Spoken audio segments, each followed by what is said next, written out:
Hi dear friends, അസ്സലാമു അലൈക്കും. ഇന്നൊരു വാനില കേക്കിന്റെ റെസിപ്പി ആയിട്ടാണ് കേട്ടോ ഞാൻ വന്നിട്ടുള്ളത്. ഇതിനു മുമ്പും ഞാൻ വാനില കേക്കിന്റെ റെസിപ്പി അപ്ലോഡ് ചെയ്തിട്ടുണ്ട്. അത് 1 kg 2 kg ഒക്കെ ആയിരുന്നു. ഇത് ഏകദേശം ഒരു 4 kg വെയിറ്റ് വരുന്നുണ്ട് കേട്ടോ. വീട്ടിലൊരു ഫംഗ്ഷൻ ഉണ്ടായിരുന്നു, ആ സമയത്ത് ഞാൻ ഉണ്ടാക്കിയിട്ടുള്ളതാണ്. അപ്പോൾ നമുക്ക് വേഗം തന്നെ വീഡിയോ ഒന്ന് കണ്ടു നോക്കാം. സ്പോഞ്ച് റെഡിയാക്കാൻ വേണ്ടിയിട്ട് ആദ്യം തന്നെ ഫ്ലോറൊക്കെ ഒന്ന് അരിച്ചു വെക്കാം. 250 ml കപ്പിൽ 1 കപ്പ് മൈദയാണ് എടുത്തിട്ടുള്ളത്. ഇതിലേക്ക് 1 ടേബിൾ സ്പൂൺ കോൺഫ്ലവറും കൂടെ ചേർത്ത് കൊടുത്തിട്ടുണ്ട്. പിന്നെ 1 ടീസ്പൂൺ ബേക്കിംഗ് പൗഡറും 1/4 ടീസ്പൂൺ ബേക്കിംഗ് സോഡയും 1/4 ടീസ്പൂൺ ഉപ്പും കൂടെ ഇട്ടിട്ട് ഒരു 3 പ്രാവശ്യം അരിച്ചെടുത്തിട്ട് മാറ്റി വെക്കാം. അല്ലെങ്കിൽ ഇതുപോലെ ഒരു പ്രാവശ്യം അരിച്ചെടുത്തിട്ട് ഒരു വിസ്ക് ഉപയോഗിച്ചിട്ട് ഒന്ന് മിക്സ് ചെയ്തെടുത്താലും മതി. എന്നിട്ട് ക്ലീൻ ആയിട്ടുള്ള ഒരു ബൗൾ എടുത്തിട്ട് അതിലേക്ക് ഒരു 4 എഗ്ഗ് പൊട്ടിച്ചൊഴിച്ചിട്ടുണ്ട്. ഇതിലേക്ക് 1/2 ടീസ്പൂൺ വാനില എസൻസും 1/2 ടീസ്പൂൺ മിൽക്ക് എസൻസും കൂടെ ചേർത്തിട്ട് ഒന്ന് ബീറ്റ് ചെയ്തെടുക്കാം. എഗ്ഗ് ഒന്ന് ബീറ്റായി വന്നാൽ ഇതിലേക്ക് 1 കപ്പ് പൊടിച്ച പഞ്ചസാര കുറച്ചായിട്ട് ഇട്ടിട്ട് എഗ്ഗ് നല്ല ഫ്ലഫി ആയിട്ട് വരുന്നത് വരെ തന്നെ ബീറ്റ് ചെയ്തെടുക്കാം. എഗ്ഗ് നല്ല വൈറ്റ് കളറാവുന്നത് വരെ തന്നെ ഞാൻ ബീറ്റ് ചെയ്തെടുത്തിട്ടുണ്ട്. എന്നിട്ട് ഇതിലേക്കൊരു 2 ടേബിൾ സ്പൂൺ സൺഫ്ലവർ ഓയിലും 1/4 കപ്പ് ചെറിയ ചൂടുള്ള പാലും കൂടെ ചേർത്തിട്ട് ഒന്നും കൂടെ ഒന്ന് ബീറ്റ് ചെയ്തെടുത്തു. ഓയിൽ ചേർത്ത് കൊടുത്താൽ പിന്നെ ഒരുപാട് സമയമൊന്നും ബീറ്റ് ചെയ്യണ്ട. ഞാൻ ലോ സ്പീഡിലിട്ടിട്ടാണ് ബീറ്റ് ചെയ്തെടുത്തിട്ടുള്ളത്. എന്നിട്ട് നേരത്തെ അരിച്ചു വെച്ചിട്ടുള്ള ഫ്ലോറും കുറച്ചായിട്ട് ചേർത്തിട്ട് ഇതുപോലെ തന്നെ മിക്സ് ചെയ്തെടുത്തു. ബീറ്റർ ഉപയോഗിക്കാൻ ബുദ്ധിമുട്ടുണ്ടെങ്കിൽ സ്പാച്ചിൽ വെച്ചിട്ട് പതുക്കെ ഫോൾഡ് ചെയ്തെടുത്താലും മതി.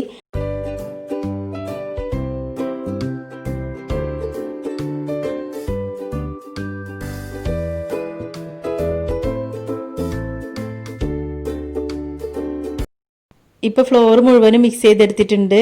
ഇനി ഇത് ബേക്ക് ചെയ്യാൻ വേണ്ടിയിട്ട് ഞാൻ 7 ഇഞ്ചിൻ്റെ കേക്ക് ടീനാണ് എടുത്തിട്ടുള്ളത്.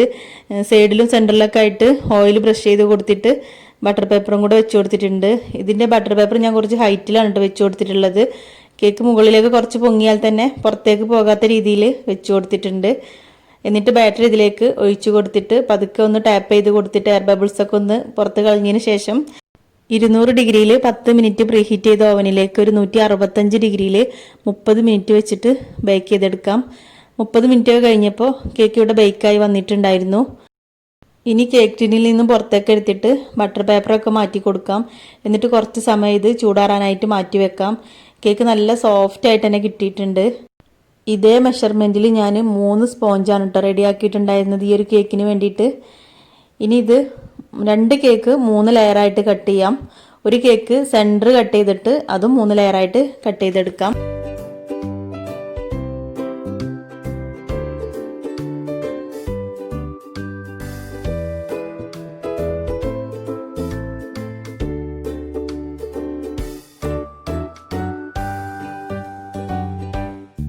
അപ്പോൾ ഇതുപോലെയാണ് കേട്ടോ ഞാൻ 3ാമത്തെ കേക്ക് കട്ട് ചെയ്തെടുത്തിട്ടുള്ളത്. ഇനി ഇത് ടേൺ ടേബിളിൻ്റെ മുകളിൽ ഒരു കേക്ക് ബേസ് വെച്ച് കൊടുത്തിട്ട് അതിൻ്റെ മുകളിൽ വെച്ച് കൊടുത്തിട്ടുണ്ട്. അപ്പോൾ 15 ഇഞ്ച് നീളവും 13 ഇഞ്ച് വീതിയുമുള്ള ഒരു കേക്ക് ബോർഡായിരുന്നു. അപ്പോൾ അത് കാരണമാണ് ഞാൻ ഈ ഒരു രൂപത്തിൽ കേക്ക് വെച്ച് കൊടുത്തിട്ടുള്ളത്. 2 കേക്ക് ആദ്യം കട്ട് ചെയ്തിട്ടുള്ള 2 ലെയർ ഇങ്ങനെ അടുത്തടുത്തായിട്ടും ബാക്കിലായിട്ട് ചെറിയ ലെയറും വെച്ച് കൊടുത്തിട്ടുണ്ട്. എന്നിട്ട് കേക്കൊന്ന് ഷുഗർ സിറപ്പ് വെച്ചിട്ട് വെറ്റ് ചെയ്ത് കൊടുത്തിട്ട് ക്രീമും കൂടെ അപ്ലൈ ചെയ്ത് കൊടുത്തിട്ടുണ്ട്. ലെയറിൽ വൈറ്റ് ചോക്ലേറ്റ് ഗ്രേറ്റ് ചെയ്തതും പിന്നെ കുറച്ച് നട്ട്സ് പൊടിച്ചതും കൂടെയാണ് ഇട്ട് കൊടുത്തിട്ടുള്ളത്. നട്ട്സ് പൊടിച്ചത് ഓപ്ഷനിലാണ്, വേണ്ടാന്നുണ്ടെങ്കിൽ ഒഴിവാക്കാം. എന്നിട്ട് 2ാമത്തെ ലെയറും ഇതുപോലെ തന്നെ ചെയ്തെടുത്തു.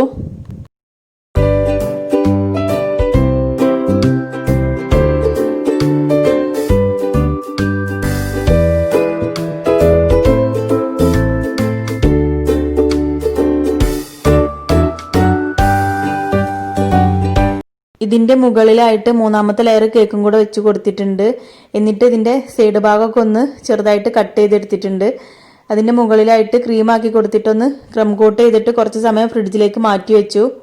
2 മണിക്കൂറിന് ശേഷമാണ് ഞാൻ കേക്ക് വീണ്ടും പുറത്തെടുത്തിട്ടുള്ളത്. എന്നിട്ട് കുറച്ച് ക്രീം എടുത്തിട്ട് അതിലേക്ക് യെല്ലോ കളർ ആഡ് ചെയ്ത് കൊടുത്തതിന് ശേഷമാണ് ഇതിൻ്റെ മുകളിൽ അപ്ലൈ ചെയ്ത് കൊടുക്കുന്നത്. ഡിസൈനൊക്കെ ഓരോരുത്തരുടെ ഇഷ്ടത്തിനനുസരിച്ചിട്ട് ചെയ്യാം കേട്ടോ. പിന്നെ ഈ ഒരു കേക്കിലേക്ക് ഞാൻ മൊത്തത്തിൽ എടുത്തിട്ടുള്ളത് 5 കപ്പ് വിപ്പിംഗ് ക്രീമാണ്. കേക്കിൻ്റെ മുകളിലും സൈഡിലൊക്കെ ആയിട്ട് കുറച്ച് കട്ടിയിൽ തന്നെ ക്രീം അപ്ലൈ ചെയ്ത് കൊടുക്കാം.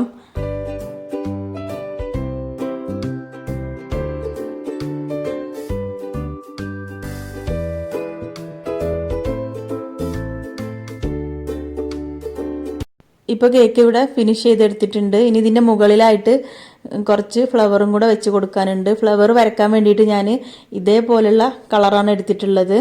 പിന്നെ ഫ്ലവർ വരക്കുന്ന വീഡിയോ ഒന്നും ഞാൻ ഇതിൽ ഇൻക്ലൂഡ് ചെയ്തിട്ടില്ല. കാരണം ഇതിൻ്റെ മുമ്പ് അപ്ലോഡ് ചെയ്ത വീഡിയോയിലൊക്കെ ഞാൻ ഉൾപ്പെടുത്തിയിട്ടുണ്ട്. അപ്പോൾ വേണമെന്നുണ്ടെങ്കിൽ അത് പോയി കണ്ടു നോക്കൂ. ഫ്ലവർ വരച്ചിട്ട് കുറച്ച് സമയം ഫ്രിഡ്ജിൽ വെച്ചതിന് ശേഷമാണ് ഞാൻ കേക്കിൻ്റെ മുകളിൽ വെച്ച് കൊടുത്തിട്ടുണ്ടായിരുന്നത്. അങ്ങനെ ആകുമ്പോൾ കുറച്ചും കൂടെ എളുപ്പമാവും. അപ്പോൾ നമ്മുടെ കേക്ക് ഇവിടെ ഒരുവിധം റെഡി ആയിട്ടുണ്ട്. പിന്നെ സെൻട്രലായിട്ട് ഞാൻ പേരൊക്കെ വെച്ച് കൊടുത്തിട്ടുണ്ട്. ഇത് ഹസ്ബൻഡിൻ്റെ സിസ്റ്റർ മോളെ വെഡ്ഡിങ് കഴിഞ്ഞിട്ട് വീട്ടിലേക്ക് ഫസ്റ്റ് വിരുന്ന് വിളിക്കുന്ന സമയത്ത് ഉണ്ടാക്കിയ കേക്കായിരുന്നു. അപ്പോൾ അതാണ് ഞാൻ അവരെ രണ്ടുപേരുടെയും പേരൊക്കെ ഇതിൽ വെച്ച് കൊടുത്തിട്ടുണ്ടായിരുന്നത്. അപ്പോൾ നിങ്ങൾക്ക് വീഡിയോ ഇഷ്ടമായിട്ടുണ്ടെന്ന് കരുതുന്നു. ഇഷ്ടമായിട്ടുണ്ടെങ്കിൽ ലൈക്ക് ചെയ്യാനും ഷെയർ ചെയ്യാനും കമൻറ്റ് ചെയ്യാനൊന്നും മറക്കരുത്. പിന്നെ ചാനൽ സബ്സ്ക്രൈബ് ചെയ്യാതെയാണ് നിങ്ങൾ വീഡിയോ കാണുന്നതെന്നുണ്ടെങ്കിൽ സബ്സ്ക്രൈബ് ചെയ്യാൻ മറക്കരുത്. അപ്പോൾ വേറൊരു വീഡിയോയുമായിട്ട് വരാം. ബൈ. Thanks for watching.